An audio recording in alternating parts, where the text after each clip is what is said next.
Well, this past week has been incredible in as far as a historic decision made by the Supreme Court concerning the Patient Protection and Affordable Care Act, or ObamaCare, as it's well known. And they held it up 5-4, saying that it was constitutional with a little bit of tweaking, calling the money that would be gathered by the government a tax and not a penalty. Now, if it was a penalty, the justices said that it would be unconstitutional. But since it's a tax, and Congress has a constitutional right to tax, then the law was upheld.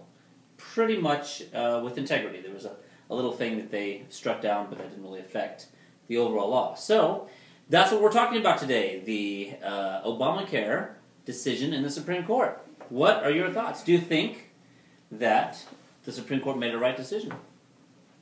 No, I don't. Why? I think that all they did was bide enough time to change, to spell correct in the document penalty with tax. That's all I think they did. They probably didn't even discuss it. They probably just said, okay, gave it to their, it's a 900-page document. So it will take them quite a long time to edit that. Because why is Obama saying it's not a tax, but then the Supreme Court comes and says it is a tax? Well, only because you can't, if it's a penalty, you can't impose that. Right, that would be unconstitutional. You can't penalize people for not buying a product. Right. It's not constitutional. And it's wrong. It is completely wrong. It's government trying to tell us what to do and how to do it instead of fixing the real problem. Hasn't government always done this from the beginning, right? When the Constitution was ratified back at the end of the 18th century, it said Congress can do these certain things, right? For example, Congress can make a military, form an army to defend our country. Congress can create treaties with other nations, and Congress can tax in order to sustain the government financially. Isn't that having the government telling us what to do already? So, essentially, you want to throw out the Constitution. No, they deserve the government. Well, I don't think the Constitution was written so that the people would govern and that there would be a representation of the people. And which we have in Congress. Well, not really. Yes, that's okay. what We do not yes, have we do. representation. Congress represents the people. Everybody is there because we voted them in. Nobody called me and asked me what I thought. So you've never voted for a congressperson? Well, yeah. Well, then you put that person in office. But I've always put the right person in office. Well, of course you have. But that person's there to represent you and your district, right? And your Congress, and my Congress too, that are both American citizens, has said that Obamacare is what we want. No, because you can't get rid of it. Before it went to the Supreme Court for final ruling, the Republicans, which yes, you're a Republican, we all know, did not vote for it. So they were representing my viewpoint at that point. And there were even Democrats that didn't vote for it. The majority decision, right? Our country's always been run by majority. That's part of our republic. The majority decision said, this is what we want. So I'm sorry if you're upset, but majority rules. Well, that stinks. Excuse me. Well, maybe it stinks, but you lost this one, and Congress passed it as the voice of the people. Okay, well, but that's the end of the topic, because there's nothing else to discuss. I can't change the way the Constitution. Exactly. So why didn't... We're not just cut, because you keep that argument, I can't argue with you. Why can't you argue with me? Because you can't change the fact that there's going to be a majority rule. Exactly. So I'm done. You're doing what you did last week. You're doing that whole... No, I'm not. No, I'm not. Yes, you are. You're pulling that whole... No. This is the way our country runs. You are an American. You almost joined the armed forces to defend this government, and this government says it wants Obamacare. I don't know if that's necessarily true. That's what happened in Congress. You have to get to the nitty-gritty of how government works. Oh, well, I'm willing to get to the nitty-gritty. Government doesn't necessarily go with the view of the people. What it does is it goes with the view of what will get them what they need.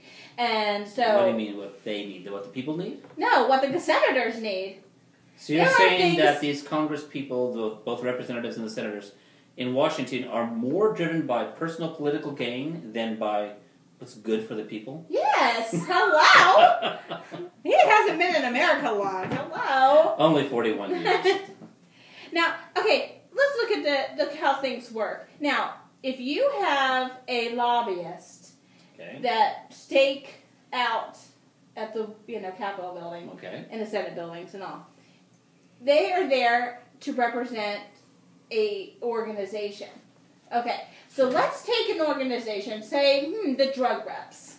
All right. The drug organizations. The pharmaceutical. Okay. Sure. If you have a company that's getting money, millions and millions of dollars from the government every year, do you think that they would want this kind of health care? Well, yeah. Because, of course, the government's going to fund them more and not necessarily take away the prices of the medicine, but they're going to give them more money. But if people had opportunity to choose their own health care to get the stuff they need and make the choice, then they wouldn't rely on drugs. A lot of people would rely on other things. All government is doing is listening to these big companies. And because if you look at all of the things in the healthcare reform, what does the government really give us? It gives us nothing. It cuts Medicare. Is trying to provide it cuts Medicare. It medical taxes coverage us for people who do not have it. The Supreme Court decision this past week is a victory for the American people. It is not a victory for the American people. Yes, it is, because people are going to be covered who had no coverage. Then why don't they give them jobs? Why don't they lower the price of the they're insurance trying. premiums? If Bush had messed things up for the past 8 years before Obama got into office, he's been trying to get us out of that Bush mess for 3 years. And people like yourself, who can't see past their own prejudice against the president, don't give him a chance.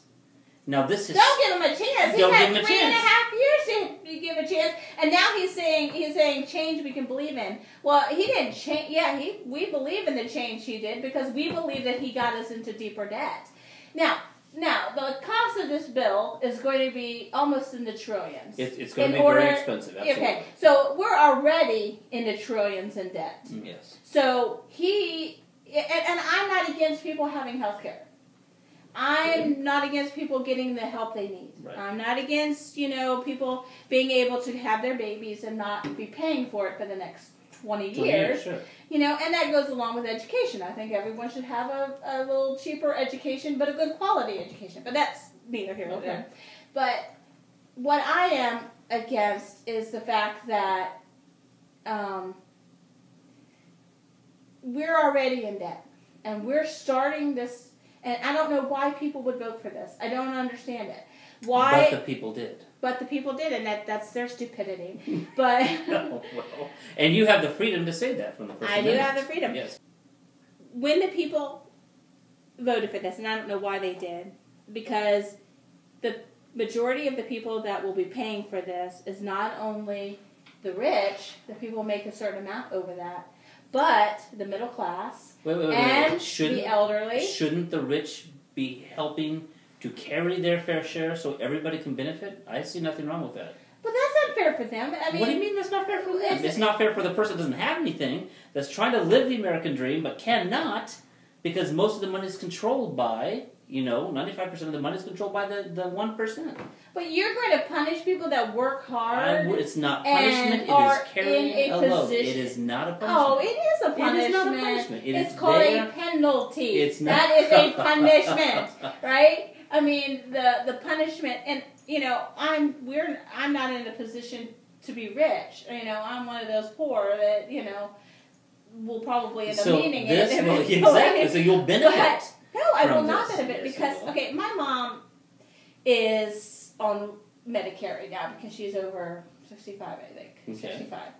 And, the one thing she was worried about is that Medicare wouldn't be able to pay for her because she has congestive heart failure. So that Medicare would not pay for her, and she cannot afford the insurance, premiums. Sure, of course. So that's why this is so important. So people in her position who are on a fixed income, who are coming to the end of benefits, will be able to continue life-sustaining care however long she needs. Okay, so you're thinking about people now, but what happens to those elderly people or the baby boomers that are getting ready to get on Medicare they have heart issues? I was reading this or listening to this one story about this guy who's fighting cancer, and he went to his local health financial, I don't know what they call them, but Medicare, I guess, or I don't know what it was.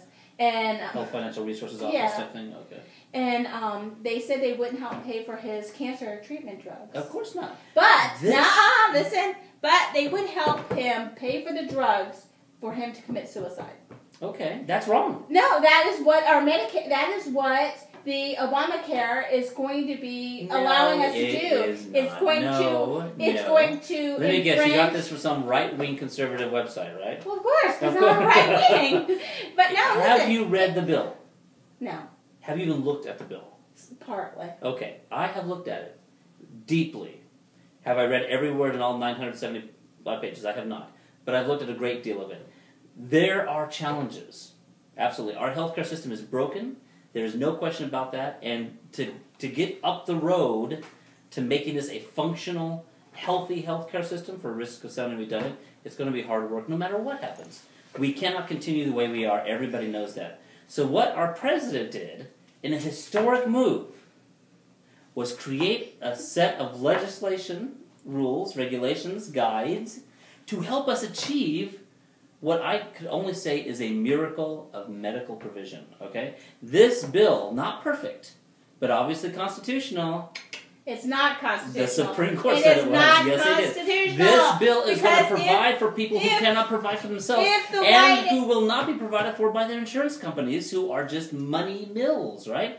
This care provided by the Patient Protection and Affordable Care Act will save lives and improve lives of chronic people like your mom. You are deceived. I am not deceived. First of all... I read it, so I must be deceived, and you did not, and you are.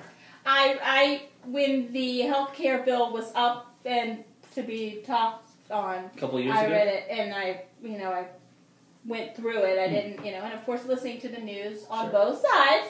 Right. Let me guess, Rush Limbaugh, right? He's your source. No. They make some very good points. One, it's not going to save lives. What it's going to do is... It's already saving lives. No, it's not. What it's doing is setting us up for socialism. Oh. And, hold on, and it's setting us up for the government to have more say. Now let me finish go ahead. More say in the lives of the people. For one instance. Please. It's going to cut Medicare cost. Okay? It's going to cut money. That's a bad thing. It's going to cut Medicare. Well, Medicare doesn't even have enough now.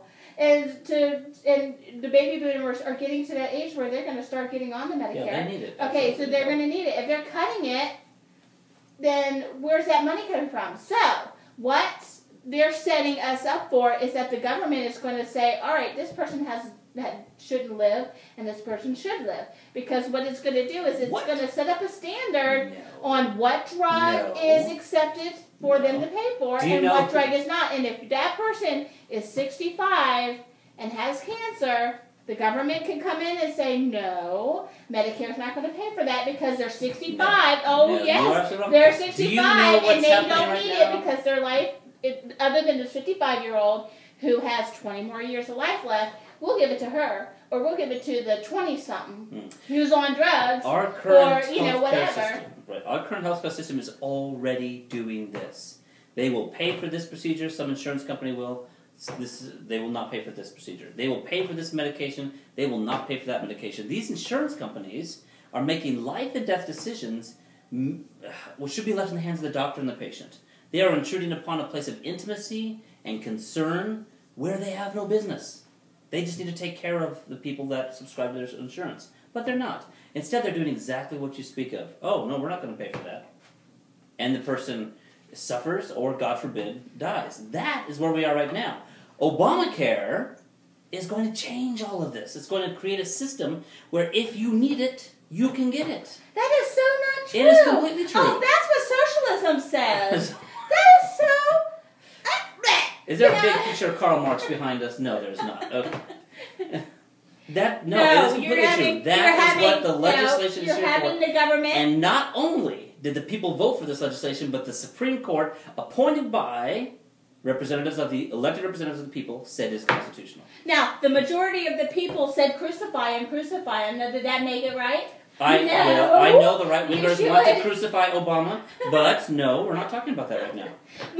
Just because the majority speaks doesn't mean it's right, first of all. Let's make that point. The majority is not necessarily right. Okay. But we're talking about issues where it's going against principles that the foundation of this United States has been set on. And one of them is abortion. I don't think so. One of them is abortion. Abortion now, is not a provision in Obamacare. In the Constitution, it says that we have the right to life and liberty and the pursuit of happiness. That's a now, Declaration if of they Independence. are dictating... That's a Declaration of Independence. Oh, Declaration of Independence, sorry. Okay. If they are telling me how to live and what I need as insurance and what procedure I need, now, then that's taking away my liberty. And if they're telling me that, that you have to go, they word it as in family planning, and there's some other name to it. But the way they word it is that it's my tax money and my, they're doing this for churches too, that they have to pay this tax if they have a health care benefit included in the pastor's salary. So our tithe the money that we give to God, is going to that salary, which is going to the taxes, which is going towards funding people getting abortions and having it paid for by Medicare. No, wait. So that is what? We're talking about Obamacare. I know, that isn't Obamacare. Yeah. Because in Obamacare it says, yes, it says it. And I have the page. It's page. Let me get it. Okay. Did you find this in the bill? No, it was another thing. Okay. I didn't have that. Right. But a word, family planning. President Obama. Now, who plans a family other than if you're going to have an abortion? President Obama said that federal tax dollars will not be in this legislation to provide for abortion. And you know what? It's not there. In fact, he gave an executive order in 2010, after the legislation passed. No. Yes, he did. No. To making sure that federal money would not go for abortions in this. However, in order to protect the rights of women and men to plan their families as they see fit, then yes, there is contraception provided for under this legislation. No, it and says I don't think that's necessarily a bad thing. Obama said that it will reaffirm its consistency with long-standing restrictions on the use of federal funding for abortion. That doesn't mean he eliminated it from the thing. And he didn't say that he wasn't going to use tax. He's saying he's restricting some of the funds. And where did this restriction come from? Probably the Republicans and the Catholic Church. Yes, because and the Catholic he Church maintained those restrictions. The Catholics should be rejoicing about this Obamacare, not getting all up in a tizzy because people are going to have greater access to overall health needs. It's a little bit... You're hilarious. But we'll set that aside for a moment. You said something earlier which I thought was fascinating. You said that Obamacare and the whole thing we have going on, including the Supreme Court's decision, was a step towards socialism. What do you mean? Well, I think in socialism, like you say, China, for instance, where there is one dictator. Now, of course, in those countries they have a king or president or whatever. Dictator. But they don't technically have a lower thing that is of their own standing. They usually follow whatever, like a lower cabinet that usually follows whatever the king, because they look like Saddam Hussein. He wasn't a socialist, but he was an evil dictator that would probably kill everybody. And he did. But look at China. They're already dictating what child lives and dies. Okay. They dictate the religion. Okay. They dictate, economic status, Okay. and they dictate, Everything almost, right? Yeah, Almost every facet of life. That's what we're heading towards this thing, because what they're doing is they're saying, you know what, people? You know what? The government knows what's best for you, and because... Okay, let me stop for just 1 second. I want to make one statement. Please. That I think that the Obamacare is a Band-Aid on top of the real issue of health care.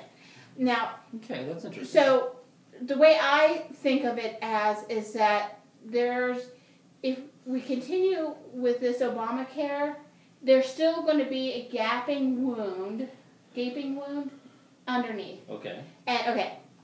So what's going to end up happening is that this Band-Aid is eventually going to fall off, and that we're going to be in worse shape medically because, one, the doctors will have so many can-dos and cannot-dos that they're not going to be able to give people... They have that now from the insurance companies already. Exactly. But if the doctors don't fall in line with the insurance companies, they don't get paid. The insurance company... Now, I find it funny, that Hillary Clinton tried to do this and failed. Okay. Yeah. And you don't even want to go with my whole theory on Obama and being a 2-year senator, and I think he's part of the whole, but I don't want to get into that. Yeah, that's for another discussion. But we'll talk about that right now. It's part of that, because why all of a sudden, why is this Band-Aid so important, when, to the government, when there's the underlying wound? Now, if they if the government dealt with the pharmaceutical companies and the pricing of the medical equipment and the cost of being in a hospital, the cost of, and unemployment, that takes a big, because people get depressed, people get, drink more, eat more. So Obamacare is there to handle some of these stressors. Obamacare is there to put a big fat Band-Aid on an issue that will never go away until you deal with the right issues. And the right issue is Obamacare is going to cost this country $1 trillion, almost. Okay. A little, give or take. We're already $1 trillion in the hole. You mentioned so where's earlier. This money coming from? Well, we've already discussed in the bill. Yeah, that's we're already been paying discussed for it. in the legislation. Us and our children and our children's children. But you know what? That is a price I'm willing to pay, and a price I'm willing to put on my children and their children if it's going to provide necessary care for people who can't get it right now. Well, I'm not. People who can't get it because they can't afford insurance, because insurance companies are out of control. I'm not. I'm not willing to allow my children in the next, my kids are young still, and thank the Lord they're healthy, but somewhat. But I don't want my grandkids to be sitting here fighting their congressmen and senators and president for the same issue. Why, that's how it starts. It creeps in. We know that Obama already has socialist thoughts. How could you even say this? Well, he was elected by the people for his current position, put there by you. That wasn't me. I didn't vote for him. What I mean is, if you're part of the American people, the majority, there it is again, of the people put him in office. That's why he's there. And, you know what? The majority of people are going to put him in office again in a few months. But then again, the majority of people aren't always right. When you go with the majority, it does not make you right. It just makes you... No, the government gives us what we want to know, or what we need to know. The government has to answer to the people. That's why it's there. Okay. So, but on the defense of the people, we're voting for what issues and what information we have, not on the truth. We're not in that Senate office. Are you a conspiracist? Yes, definitely. Yes. So the people wanted this bill. How do we know? Because the people's voice in Congress put it there. No, because if the it was sponsored by the people's man appointed to the presidency. If the people were really wanting this, it would have passed. It did pass. No, it had to go to the Supreme Court. It passed, and then it went to the Supreme Court because it was challenged. Yeah, okay. The challenge would have been accepted by the Supreme Court if it didn't have value. Appointed by the people's representative, said it's constitutional. So now we have all three branches of government behind this legislation. No, you do not. Yes, we do. So we have the executive, legislative, and judicial branch. He sold out. He was appointed by the people, and he did what he thought was best. No, he was put there by an elected official, so he was put there by you.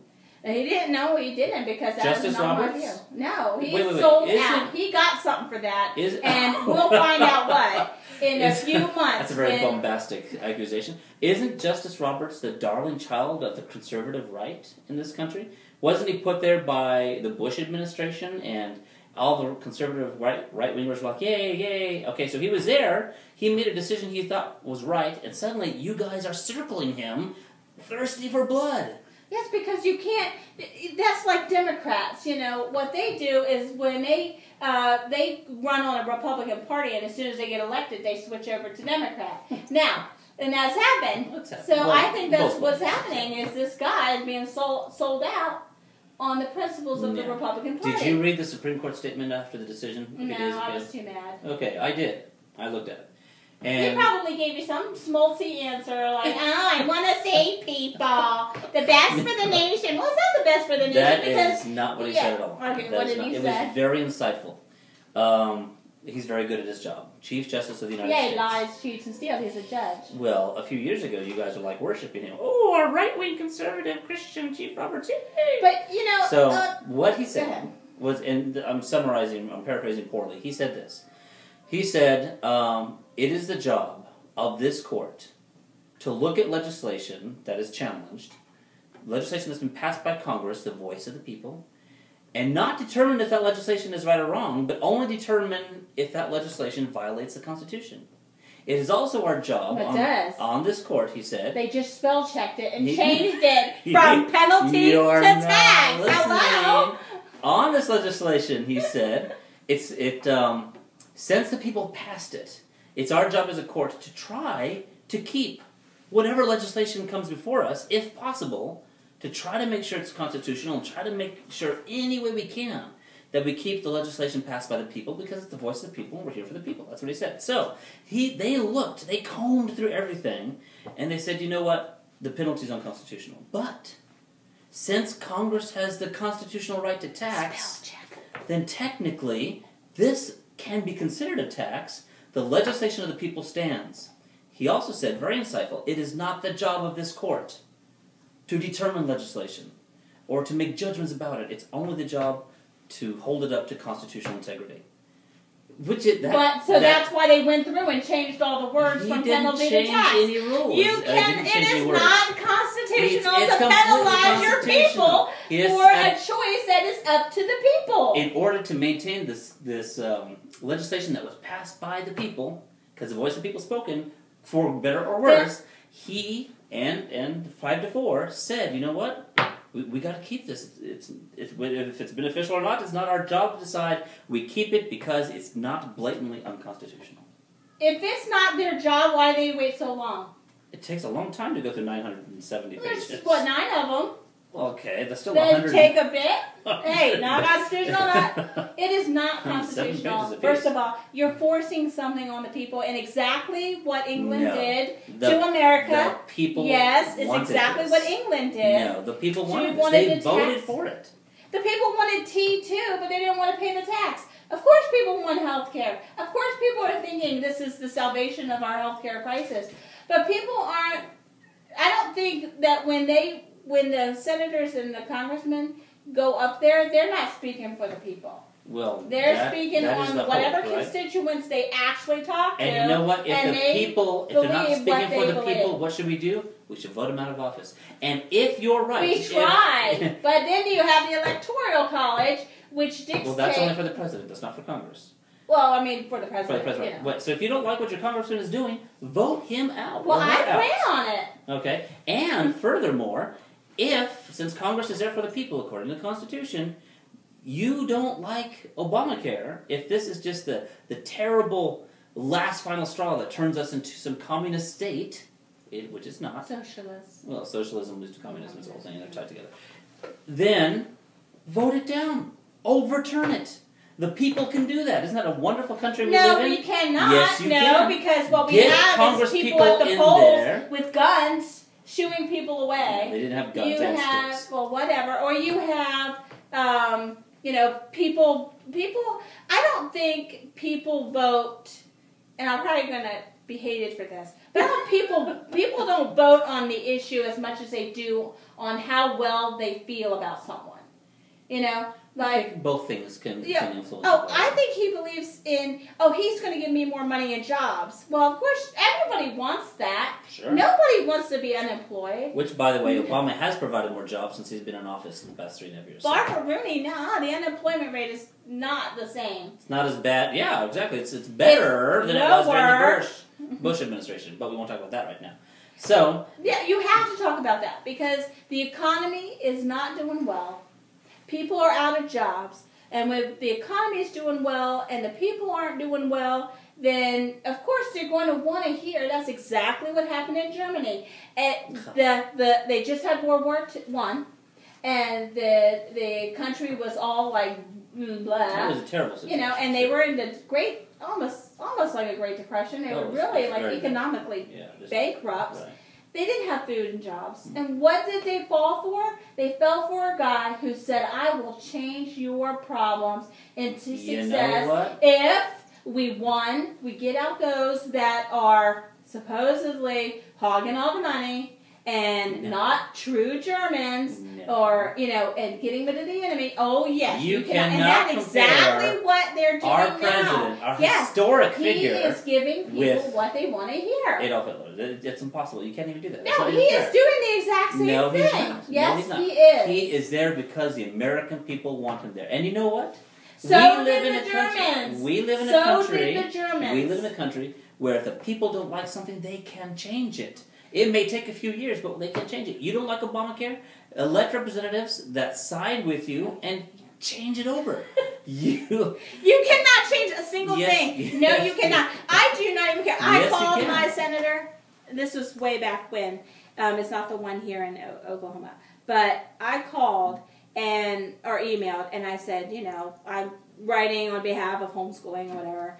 And you know what he sent me? A letter about parks or something. It was like it had nothing to do with it. I was like, okay, so you can't write them because they don't listen to you. Then you then get in go a pile to of their offices. Each senator maintains an office in their district. You call them, and then you just get some peon that writes, against if this issue is and important to you, then mobilize.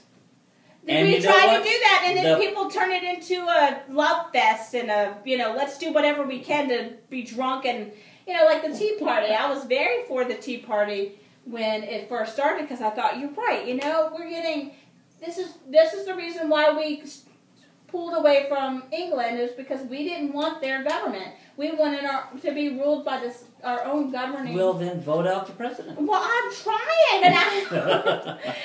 but the issue is there's very similar.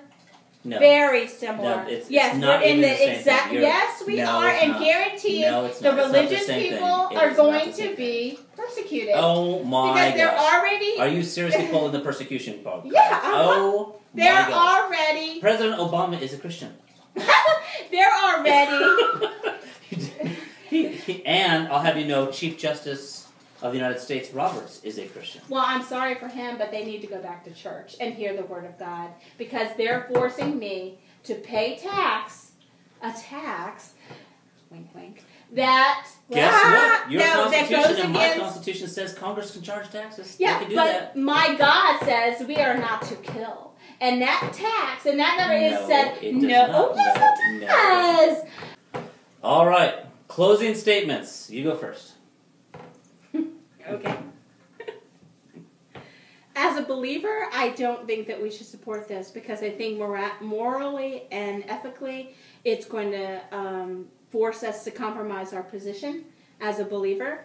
I think that the state that our nation is in economically, financially, just the overall spirit of the nation with people being out of jobs, is setting us up for the prime example of Germany. I'm not going to say he's going to murder 11 million people, but what I'm saying is that this is just the first step when you have an already tight financial situation, and then you're going to add something that's going to cost even the same amount, if not more, and then you have to worry about when you're older and you're not going to have the same benefits that, you know, our parents and grandparents had. And also, what are our children going to have? You know, are they going to have to die early because, you know, in order to ration out and make it all fair to everyone, that we all lose out on having quality?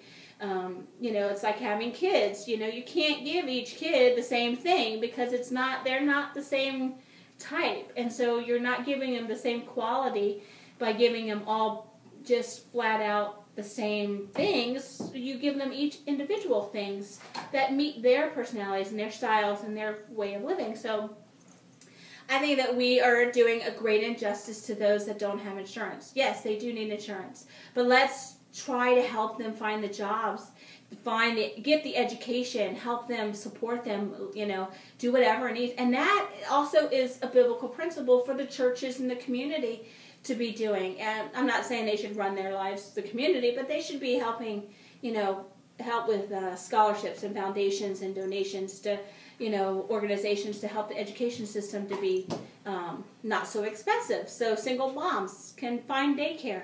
You know, there's a whole avenue and, you know, realm of things that can change. And, you know, you vote as you like in November, but I'm disappointed in my party. I think we dropped the ball and we're dropping it quickly, and we don't have a shot unless somebody starts to speak up and start saying what really needs to be said. So Obamacare stinks. I think we should stop calling it Obamacare because the poor guy, you know, I mean, he is just a human being. And, okay. That's it. It's called Obamacare because Obama cares. It's true. It's true. The man does care. All right, I'm not going to say Okay. This past week, the Supreme Court stated that the Patient Protection and Affordable Care Act is constitutional. All of these representatives in Washington have been put there by the people, and now 3 branches of government, our entire federal system, has said this is what the people want, and it's a good thing. It's not perfect. It's going to be a rough road to get where we need to go, and it's not the end-all answer to a very broken system, but it's a bold first step. And it's a first step that will benefit millions of Americans who could not benefit from health care. So I applaud the President, I applaud the Supreme Court, I applaud Congress on their pioneering efforts to bring health care to so many who didn't. And I hope that you guys keep up a good job, and we'll see you January 20th, 2013, being re-elected, Mr. President. This has been Point and Counterpoint on Messianic Minute. I am Troy Fuller. I'm Vicki Fuller. And it has been a lot of fun discussing this with each other and with you. We hope you enjoyed it and found it insightful. God bless you guys, and shalom. Shalom. Shalom.